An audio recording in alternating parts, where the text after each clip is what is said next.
Sahabat Alpetra Ministry yang dikasihi Tuhan, yang senantiasa mencintai Tuhan, menyayangi keluarga, dan juga tetap menjaga kesehatannya. Sahabat Alpetra Ministry, kita pada kesempatan kali ini akan kembali tentunya mendapatkan wawasan kekristenan yang akan menguatkan iman kita bersama siapa? Masih bersama Bang Heri. Halo sahabat Alpetra, apa kabar? Kali ini kita jumpa lagi dengan serial Injil Yohanes. Saya berharap sahabat Alpetra dimanapun dalam keadaan damai sejahtera, sukacita dari Tuhan Yesus Kristus. Shalom sahabat Alpetra, shalom.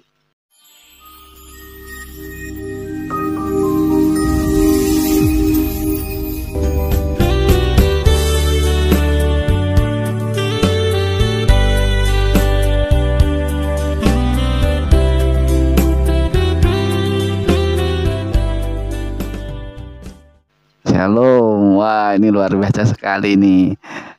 Dan Bang, kita akan melanjutkan kembali nih Bang, pemahaman Alkitab kita dari Injil Yohanes ya, karena masih banyak nih, baru sampai ke pasal 7 nih. Iya.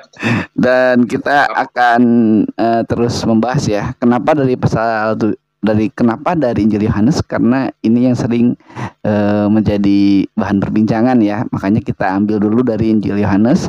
Dan Injil Yohanes sangat disarankan bagi para pemula yang ingin membaca Alkitab atau belajar Alkitab. Tapi yang sekarang kita membahas ini ya, saya akan tanyakan dulu nih sama Abang. Bang, sebetulnya asal-usul Tuhan Yesus itu gimana sih Bang?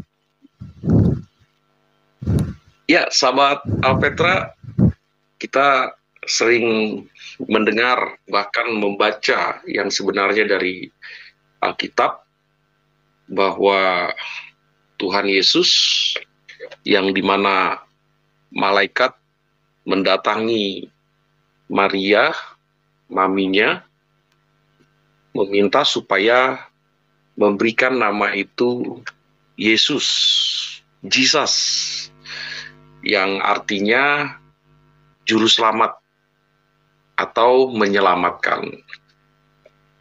Dan juga Yesus memperkenalkan dirinya bahwa dia dari surga yang diutus Bapaknya. Sahabat Alpetra, kita meyakini bahwa dalam keimanan Kristen,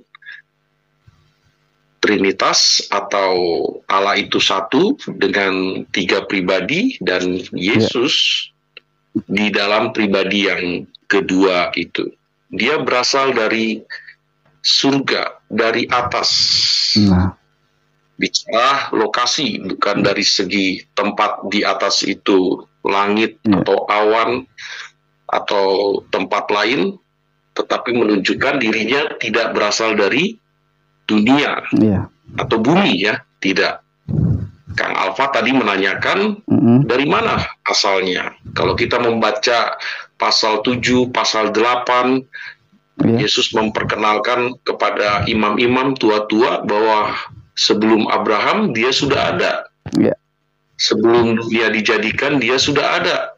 Sehingga naik pitam atau marah imam-imam bahwa Yesus sudah menghujat atau mempermainkan tentang keyakinan mereka terhadap Allah.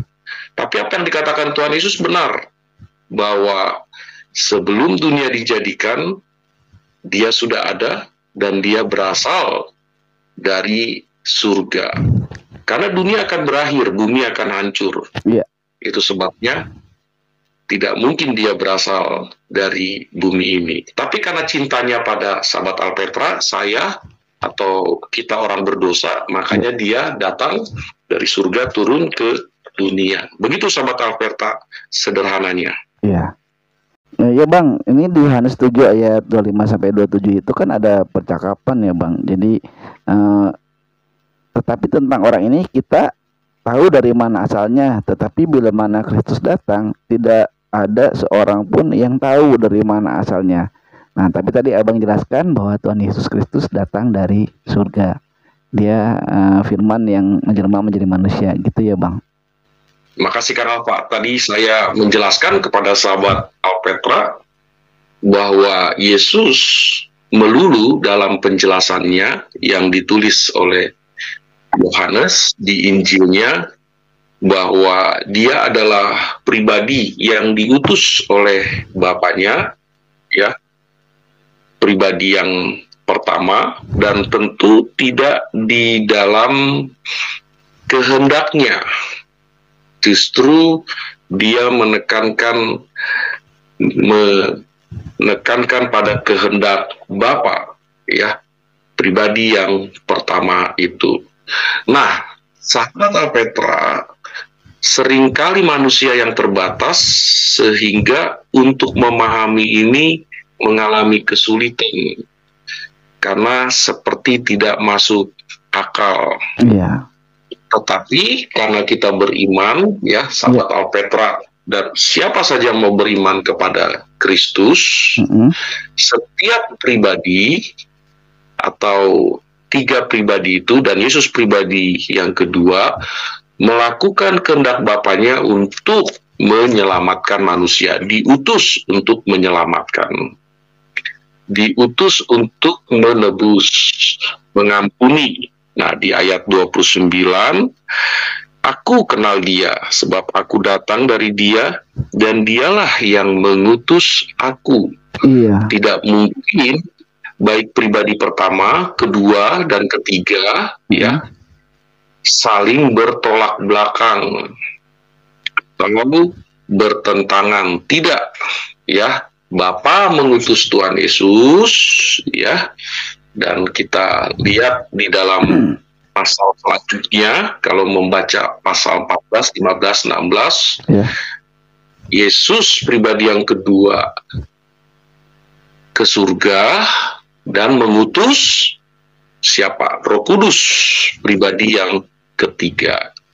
Pribadi yang kedua ini, yaitu Yesus Kristus, memberikan penebusan, penyelamatan, karena setiap orang yang berdosa, dan kita mengakui orang berdosa tidak mungkin bisa mendapatkan surga kalau tidak memperoleh pengampunan terlebih dahulu dari Yesus, penebusan dari Yesus. Lalu karena Yesus di surga menyediakan tempat waktu dia naik ke sana, dan mengutus, betul ya, pasal 14, pasal 16, siapa yang mengutus? Tuhan Yesus. Apa yang diutusnya? Roh Kudus. Siapa yang diutusnya? Roh Kudus, ya. Dan pribadi yang ketiga itu dengan memberikan kepada kita penginsafan, penghiburan, dan juga bimbingan, penyertaan sampai Maranatha, kiamat, supaya tidak lagi jatuh ke dalam dosa. Itulah pribadi yang ketiga. Nah, apakah pribadi pertama, kedua, ketiga ini bertentangan atau saling bertolak belakang? Tidak. Yesus mengatakan di ayat 29, aku kenal dia karena datang dari dia dan dia mengutus aku. Nah, begitu sahabat Alpetra.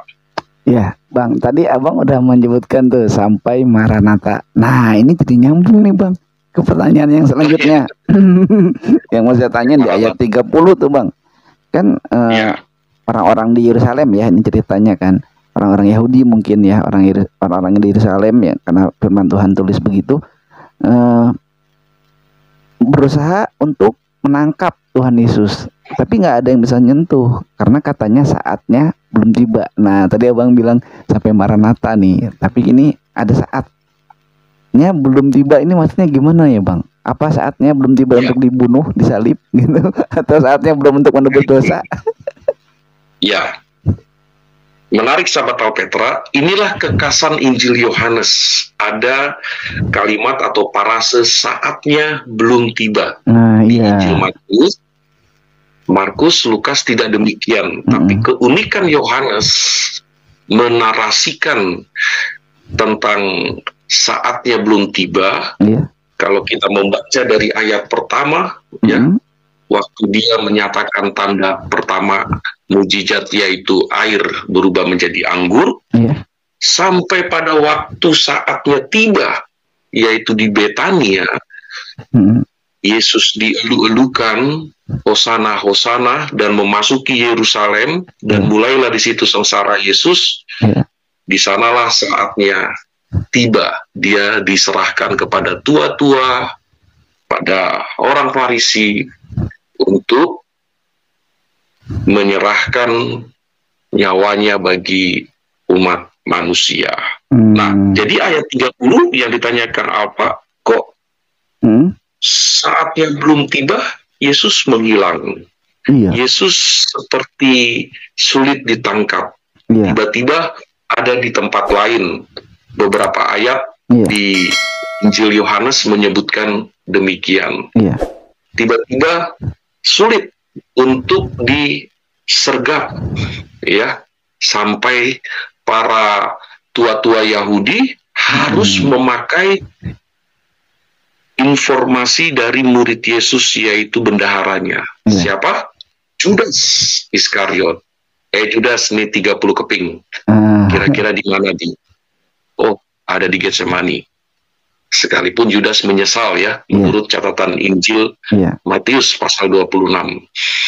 Nah, di situ sudah tiba saatnya. Tapi kok kenapa Injil Yohanes dengan keunikan Injilnya bernarasi saatnya belum tiba? Karena masih di mana Yesus memberitakan Injil Kerajaan Allah, melakukan demonstrasi mujizat yang belum selesai, supaya mereka mengenal maksud kedatangannya, yaitu supaya orang yang mendengar percaya. Berdasarkan tujuan Injil Yohanes ditulis, ya, pasal 21, 30 dan seterusnya, supaya percaya. Jadi karena waktunya belum tiba, Yesus mengajar, berarti dia menghilang.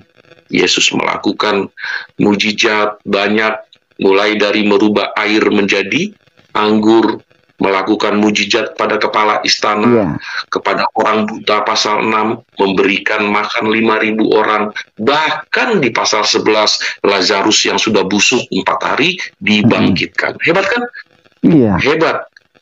Dan waktunya tiba kapan? Ketika Yesus memasuki Yerusalem. Dan di sana dia mulai melakukan pembasuhan kaki. Begitu sahabat Petra dan Kang Alfa. Iya, Bang. Ini jadi menarik nih, Bang, ya, karena tadi gitu ya, Bang. Nah, saatnya belum tiba itu udah dijelasin di Injil Yohanes dan di Injil yang lain, tadi udah Abang bilang, ya. Bang, ini pertanyaan selanjutnya, Bang. Saya tuh heran ya, Bang, ya, kalau kita baca di Injil, keempat Injil ya semua sama gitu, termasuk di Yohanes ini kan. Di ayat 32 itu orang Farisi sama imam-imam itu, imam kepala itu kok kayaknya seperti ketakutan gitu, Bang. Kan mereka tahu, mereka cuma tahunya atau percaya Yesus itu dari Nazaret gitu. Mereka kan nggak mengaku Yesus itu Tuhan dari surga. Nah, terus apa yang ditakutin sama Yesus dari Nazaret ini sama imam kepala dan orang Farisi itu, Bang? Ya, mereka takut karena ada leader atau sosok hebat yang nanti akan mengurangi pamor atau kejayaan mereka. Pendapatannya misalkan, juga ya.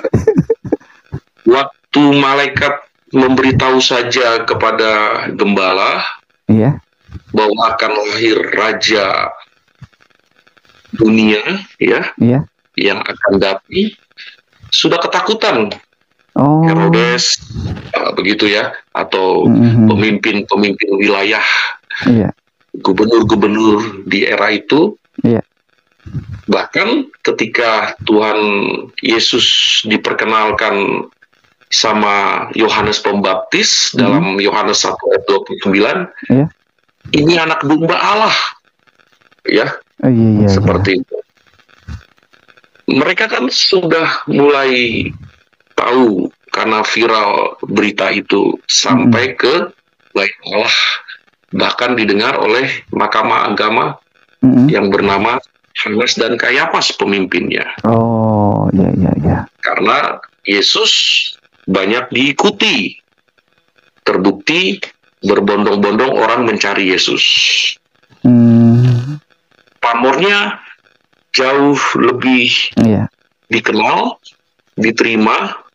Bahkan ketika Tuhan Yesus mengajar di bukit, kalau sahabat Alberta membaca Matius pasal yang ke-5 sampai pasal 7, 3 pasal itu berisi tentang Yesus khotbah di bukit. Nah, kalau kita baca di pasal 7 ayat 28 sampai 30 dan seterusnya, ada kesan pendengar di sana, yaitu mereka mendengar dan merespon pengajaran Yesus. Apa yang mereka katakan? Mereka mengatakan, ajaran ini luar biasa, hebat, tidak seperti imam-imam. Tersinggung nggak? Tersinggung. Bilang Kang Ahok, wajar mereka ingin membunuh Yesus. Waduh. Apalagi Yesus melakukan mujizat. Imam-imam atau mahkamah agama di era itu mampu nggak melakukan itu? Tidak ada kemampuan. Justru mereka munafik. Makanya kalau kita membaca Matius pasal yang ke-26, Yesus mengatakan kepada mereka, tua-tua Yahudi, hypocrite, munafik lu. Jaga sekali ucapan. Nah, sehingga mereka berencana untuk menangkap Yesus. Tapi kata Yesus apa? Saatku belum tiba. Nanti juga ketangkap sendiri gitu. Ini bukti bahwa Bapaknya mengutus dia dan memprotek dia, karena memang dia harus melakukan mujizat dan juga pengajaran-pengajaran yang dari surga tentang dirinya, Mesias yang dijanjikan di dalam perjanjian lama. Lalu saatnya tiba, Pak. Dia diserahkan kepada banyak orang atau tua-tua Yahudi, diludahi, bahkan dipukul dan dibunuh hingga mati, dan hari ketiga bangkit. Itu sebabnya kalau sahabat kita membaca Injil, di sana dikatakan pemberitahuan tentang penderitaan Yesus. Begitu, Kang Alfa dan sahabat Alfa. Iya, Bang. Iya, orang Farisi itu mungkin ketakutan ya, Bang ya. Jadi kalau kayak sekarang kan, waduh, takut nih kalau gereja saya direbut. Wah, jemaat saya direbut. Waduh, rebutan gereja nih. Kalau jemaat saya beralih perhatiannya ke toko yang ini, gitu kan. Terjadi ya. Terjadi kan. Itu nanti jangan-jangan ini udah memang sejak zaman orang Farisi dan ahli-ahli Taurat nih. Seharusnya tidak demikian ya. Iya, padahal sama-sama melayani saja ya. Iya. Terus juga kan sekarang kan, wah, supaya laku bikinlah yang viral-viral. Mengakui Tuhan Yesusnya dengan cara lain. Wih, progresif lah dan segala macam ya, Bang ya.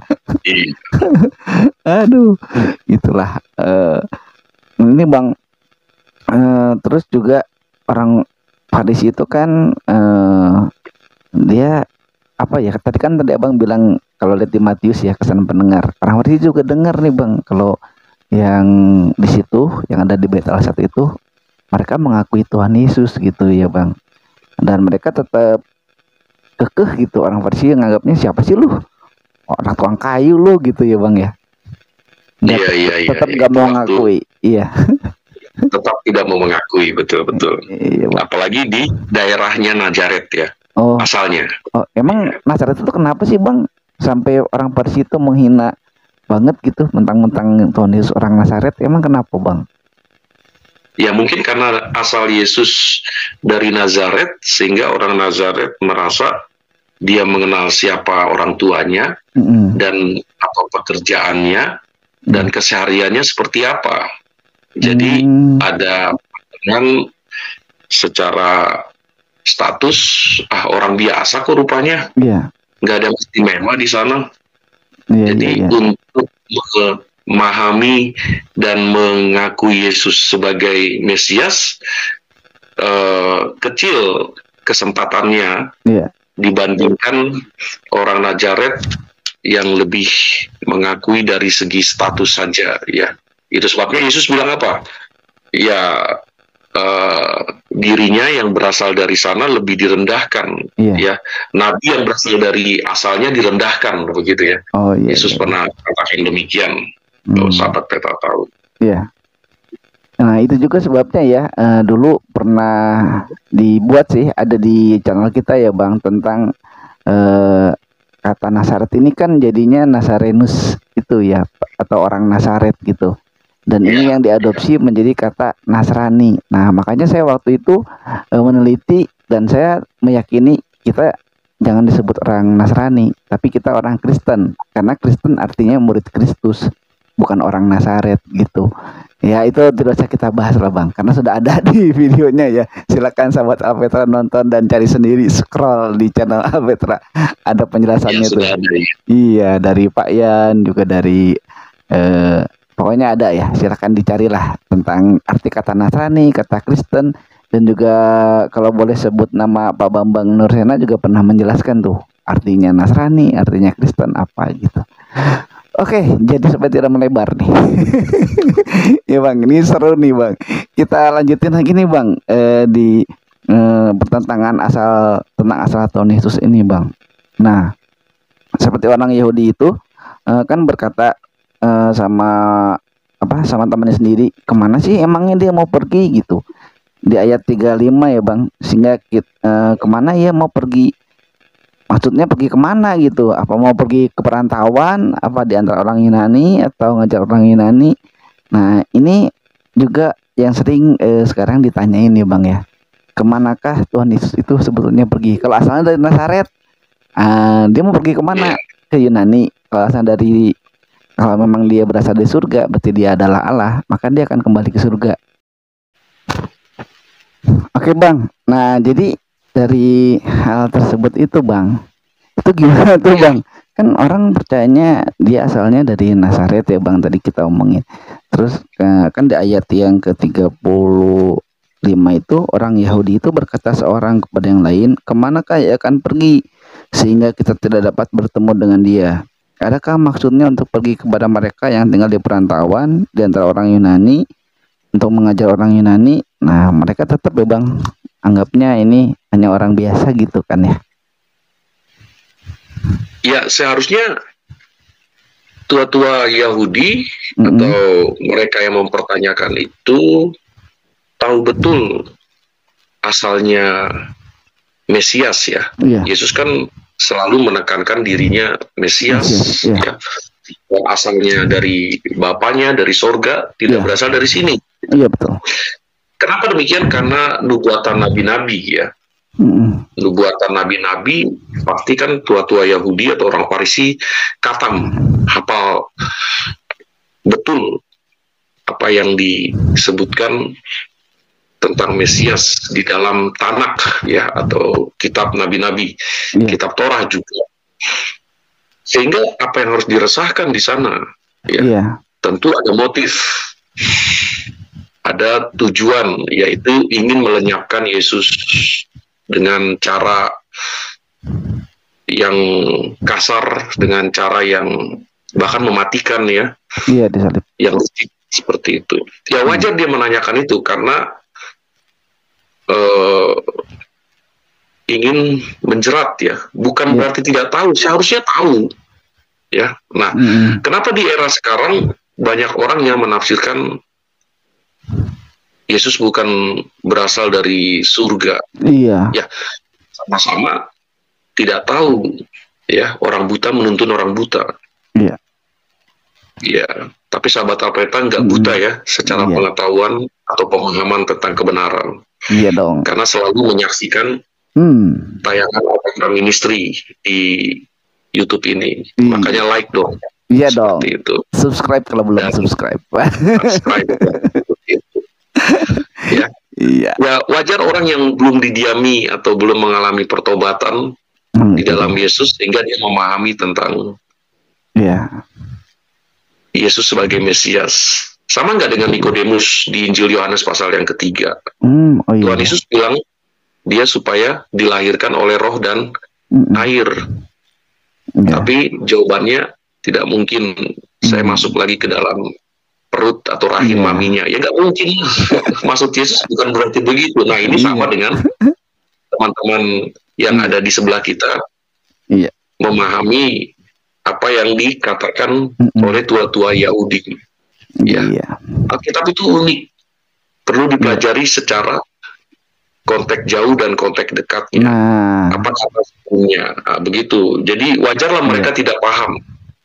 Ya, wajarlah mereka tidak tahu karena orang Yahudi atau tua-tua Yahudi aja tidak mengerti. Atau mungkin dia mengerti tapi ingin mencoba menjerat Yesus. Ya. Kecuali dia didiami oleh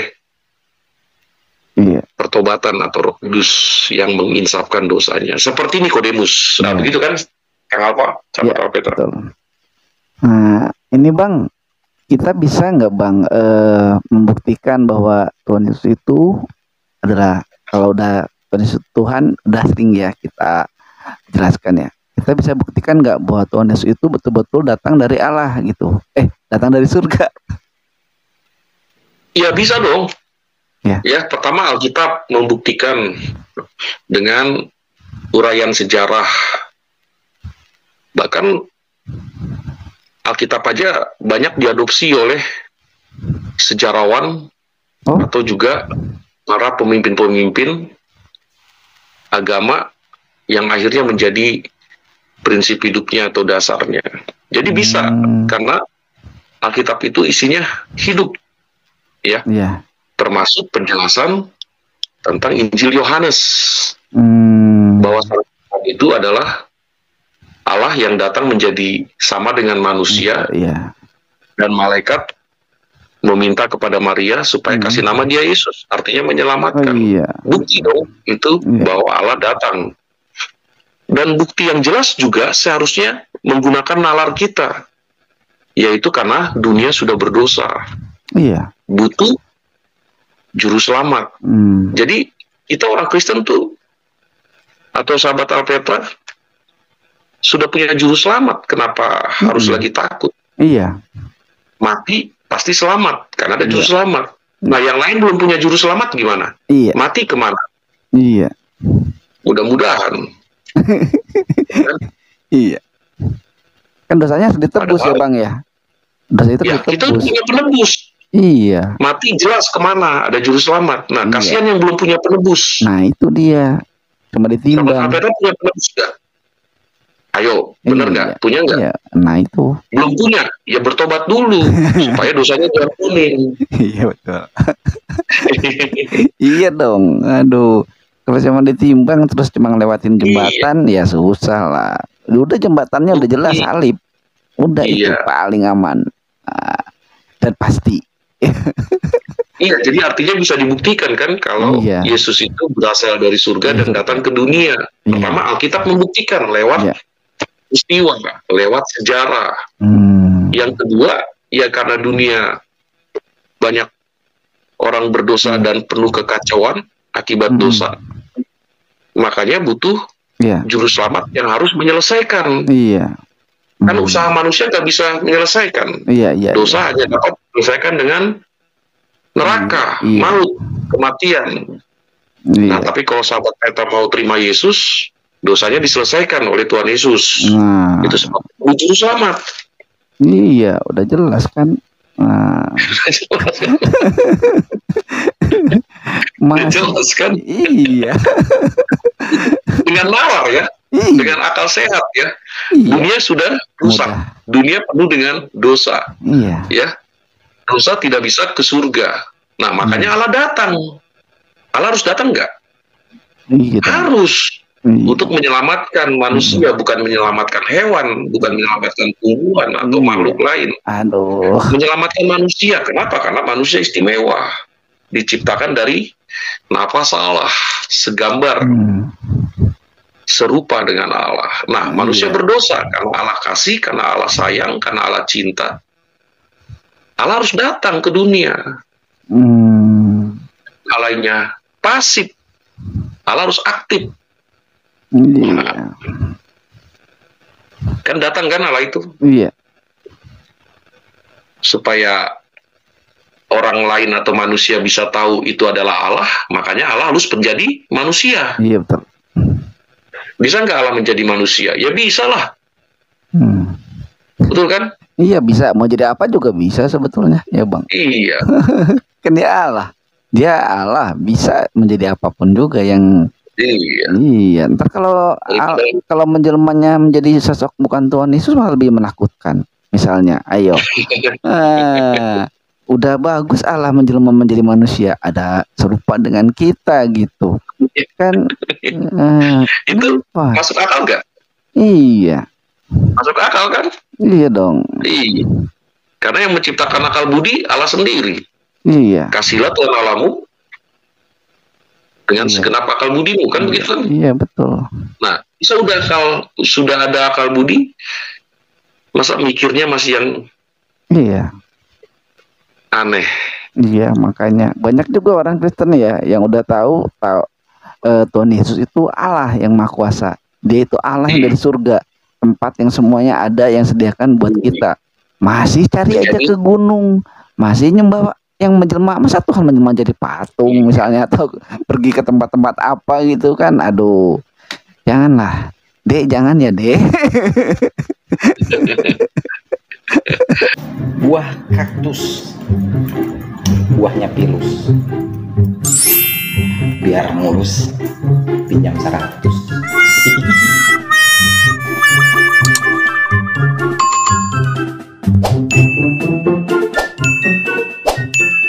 Lebih baik Allah menjadi manusia daripada Allah menjadi batu, ya kan? Ya iyalah. Coba gimana itu? Udah dijelasin dengan jelas tadi juga sama Abang. Jadi udah jelas asal usul Tuhan Yesus dari mana. Lebih baik Allah menjadi manusia untuk bisa menebus dosa manusia dan berbahasa manusia daripada menjadi pohon rindang, pohon tua. Nah kan, itu. Atau gunung-gunung yang didatangi manusia sekarang. Lebih nggak masuk akal. Kok manusia takluk sama ciptaan Allah? Iya, masa sama-sama ciptaan, ya kan? Karena kan manusia istimewa, betul nggak sahabat Petra? Betul. Nalar kita ada kan, akal budi kita ada, Tuhan ciptakan, sehingga kita punya penebus, jaminan. Nah, apalagi nanti apa yang diprediksi oleh BMKG akan ada mega apa kan apa? Megatrust. Ya, bukan Megatron ya. Megatrust bisa terjadi kan?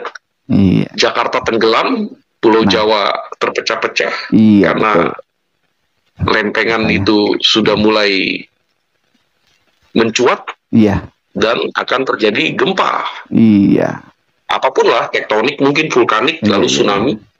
Iya. Nah, kalau kita mati dengan megatrust begitu, kenapa harus takut kalau sudah ada penebus dan penjamin? Nah, begitu kan, sahabat Petra? Iya, jadi jangan yang rumit dibikin mudah dan jangan yang mudah dibikin rumit lah. Ini momen lagi. Justru, dan kasihan yang kita tidak bisa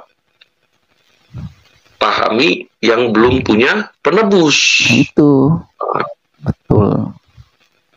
Makanya ayolah segeralah terima Tuhan Yesus Kristus sebagai Tuhan dan penebus dosamu, supaya pasti kalau nanti kita akan hidup kekal di dalam surga gitu.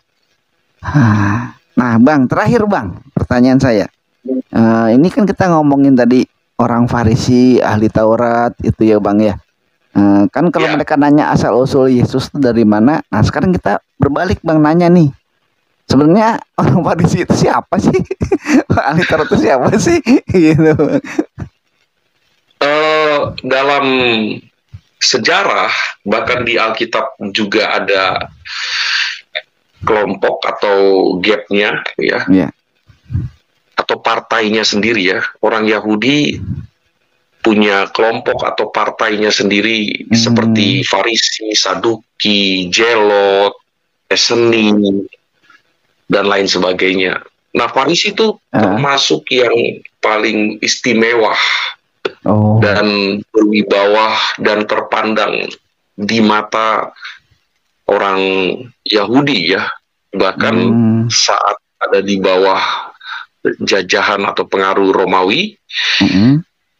Orang Farisi mencoba mendekatkan diri atau mencari muka dengan penguasa di situ, Romawi, sehingga terkait dengan urusan bait Allah, urusan peraturan keagamaan, pajak dan lain sebagainya, kelompok ini atau partai ini diuntungkan ya. Seperti itu. Menyangkut dengan perubahan-perubahan, tafsiran-tafsiran, perintah dan ketetapan, amandemennya ada di kelompok ini, yaitu orang Farisi. Mereka menyebutnya Sanhedrin yang memutuskan di DPR-nya lah ya, atau di tempat yang sangat terhormat itu. Dan Nikodemus termasuk Sanhedrin. Yusuf Arimatea juga termasuk di dalamnya, terhormat dipandang. Nah, Alkitab menyebutkan mereka orang yang mengalami perjumpaan dengan Yesus. Artinya sudah bertobat dan sudah lahir baru. Nikodemus dan Yusuf Arimatea. Yusuf Arimatea termasuk ya Bang, tergolongan itu ya. Terhormat ya. Nah, Yesus banyak menegur orang Farisi yang tidak sesuai dengan keyakinan mereka. Justru Yesus menyebutnya hypocrite, munafik dalam Matius pasal 23.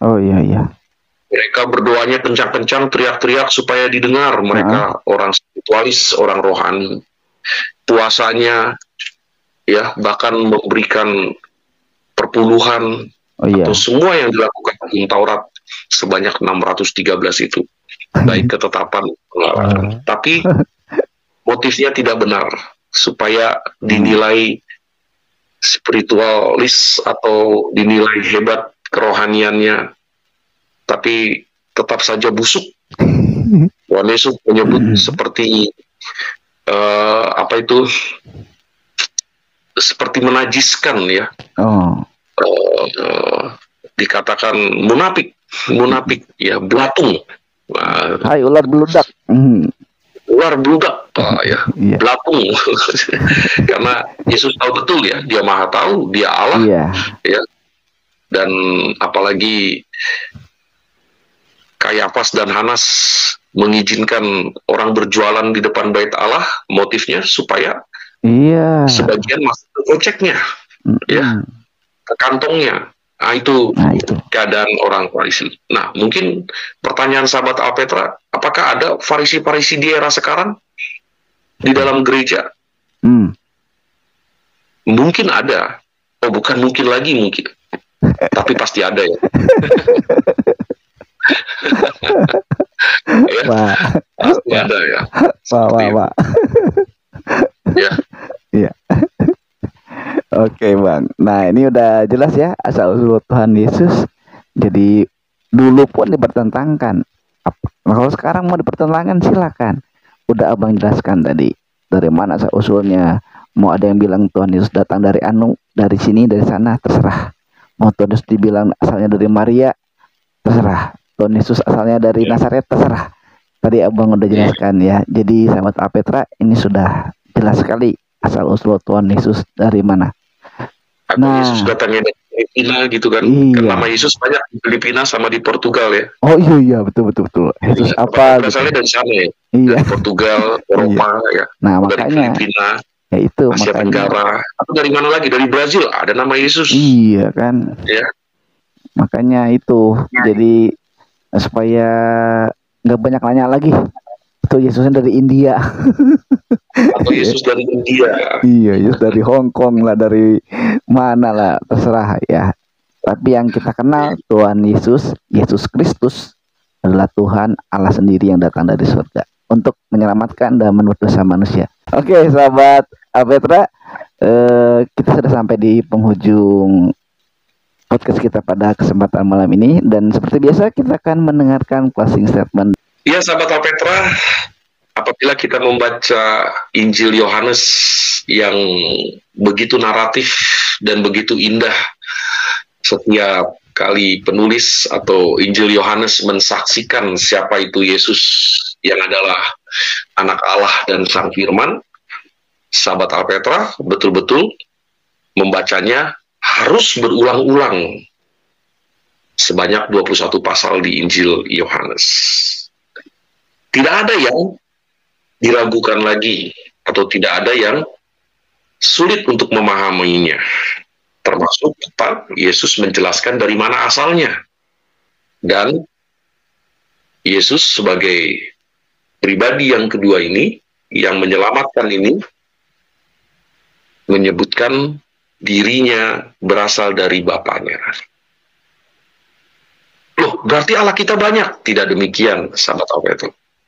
Dalam iman Kristen, Allah itu satu, Esa, dengan 3 pribadi. Dan Allah itu ada di dalam hati kita, yaitu Yesus Kristus, yang adalah Allah berkuasa dan tidak berdosa. Jelas ya, dalam iman Kristen, Allah itu jelas. Allah yang mana? Allah yang datang menjadi sama di dalam dunia, menjadi sama dengan manusia, yaitu Yesus Kristus. Jelas, namanya Yesus, dikenal. Orang hanya mengenal Allah, tapi Allah yang mana? Ada banyak orang menyebut Allah atau ilah. Tapi Allah yang mana? Kita jelas Allah yang di dalam Yesus Kristus, yaitu pribadi yang kedua itu, yang sudah menjadi penebus dan juru selamat. Sahabat Alpetra sudah punya juru selamat atau penebus? Kalau belum, terima Yesus, jangan ragu lagi, karena kalau kita mati, kita jelas kemana. Alkitab menyebut tidak turut dihukum, Roma 8 ayat 1. Dan Alkitab menyebut kita tinggal bersama-sama dengan Yesus di surga, karena dia pergi untuk menyediakan tempat loh buat sahabat Alpetra dan siapapun yang percaya Tuhan. Sahabat Alpetra, Tuhan Yesus memberkati kita semua. Maranatha, Shalom. Buah kaktus, buahnya pilus. Biar mulus, pinjam 100.